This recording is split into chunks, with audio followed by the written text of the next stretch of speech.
জামাতের প্রস্তুতি কিন্তু বিএনপির চেয়ে বেশি। এই যে প্রচার প্রচারণার কথা বলছি, উৎসবের আমেজের কথা বলছি, এবং সবশেষে গোলাম মাওলা রনি যেটি যুক্ত করলেন যে আসলে একেবারে রাজপুরুষ জনাব ডক্টর ইউনূসকে বললেন, কারণ তিনি আসলে হাসতে পারছেন, তিনি আসলে সবকিছুর একটা সন্নিবেশ ঘটাচ্ছেন, এবং এই যে গণতান্ত্রিক ব্যবস্থায় ফিরে যাওয়ার ক্ষেত্রে বা একটা গণতান্ত্রিক দেশ দেখার ক্ষেত্রে ডক্টর ইউনূসের ভূমিকা অপরিসীম হয়ে থাকবে, এমনটাও তিনি বলতে চাইলেন।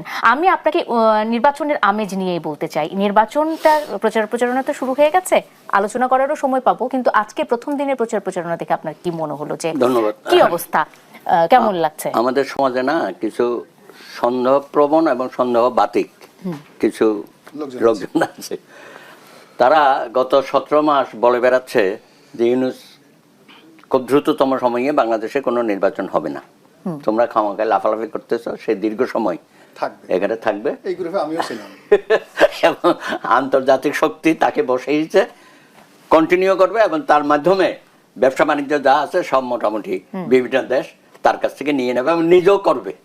কিছু করেছে অবশ্য আংশিক, কথাটার মধ্যে আংশিক সত্যতা আছে। আমি যেটা বলতে চাই, আমরা কিন্তু নির্বাচনটা ডিসেম্বরে চেয়েছিলাম, আমরা রাজনৈতিক দলগুলো। তো কোনোভাবে সেনাপ্রধানও বলেছিল যে ডিসেম্বরের মধ্যে নির্বাচন হওয়া উচিত। সেটা যাই হোক, শেষ পর্যন্ত লন্ডনের বৈঠকের মধ্য দিয়ে আমরা বুঝলাম যে ফেব্রুয়ারিতে নির্বাচন হবে। তখন ওই লোকগুলো বলতেছে, যদিও উনি বলতেছে ফেব্রুয়ারিতে হবে 2026-এ, আসলে নির্বাচন হবে না।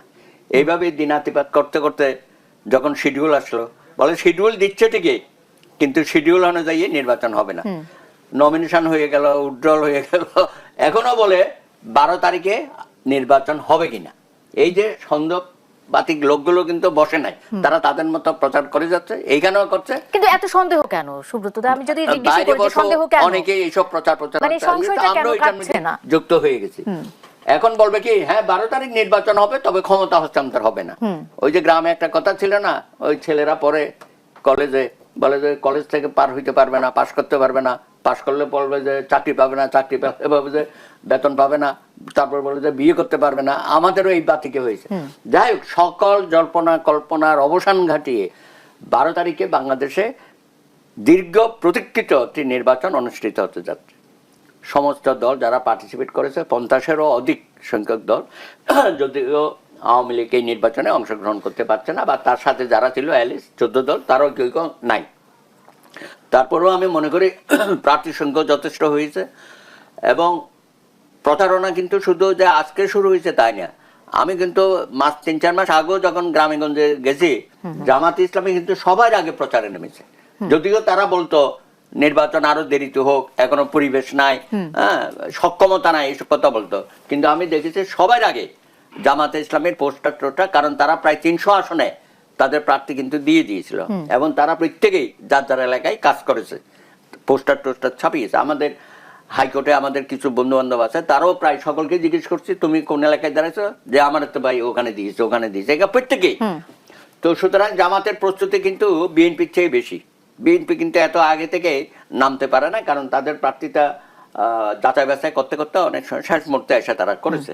তারপরেও আমি মন্দের ভালো বলি কেন, বিগত নির্বাচনে কিন্তু এত দ্রুত সময়ে প্রার্থী বাছাই হয় নাই, আমার অভিজ্ঞতায় আমি যেটা দেখেছি। এইবার কিন্তু সেটা মোটামুটি সব দলই করেছে। তারপরে তো জোট ভাঙা, জোট গড়া, এগুলো অতীত আমরা দেখেছি।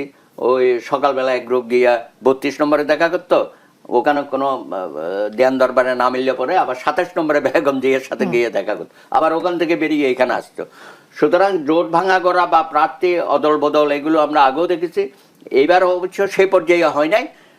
আমরা তাদেরকে মনে করেছিলাম এনসিপি, প্রথমে আমরা বলেছিলাম যে ভাই তোমরা এই আন্দোলনে তো অগ্রভাগে ছিলে, অনেক ত্যাগ তিতিক্ষা দিয়েছ, হয়েছে, তোমাদের আহত হয়েছে, নিহত হয়েছে, শিশুদের হত্যাকাণ্ডে সম্পৃক্ত করা হয়েছে, এগুলো বলেছেন যে তোমরা একটু ভ্যানগার্ড হিসাবে থাকো, এত দ্রুততম সময়ে রাজনীতির মধ্যে তোমাদের সম্পৃক্ত হওয়াটা ঠিক হয়নি। কারণ অতীত অভিজ্ঞতা আমরা বলি 52 থেকে যারা আন্দোলনে ছিল, নেতৃত্ব দিয়েছে, তারা তাৎক্ষণিকভাবে রাজনৈতিক মধ্যে গিয়ে যাওয়া, এমপি হওয়া, মন্ত্রী হওয়া, এইসব ছিল না।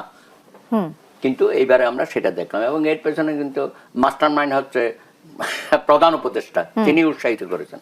তিনি একদিকে বলে ছাত্ররা আমাকে নিয়োগ দিয়েছে, আর আমি তো দেখলাম যে নিরাপত্তি দিয়েছে, আবার তার অধীনে গিয়ে শপথ নিলেন। সুতরাং আপনার কথার মধ্যে ইমব্যালেন্স ছিল প্রথম দিকে, তো এখন তো বলতে যে ওনার যে হাস্যোজ্জ্বল ছবি আমরা দেখি অসাধারণ।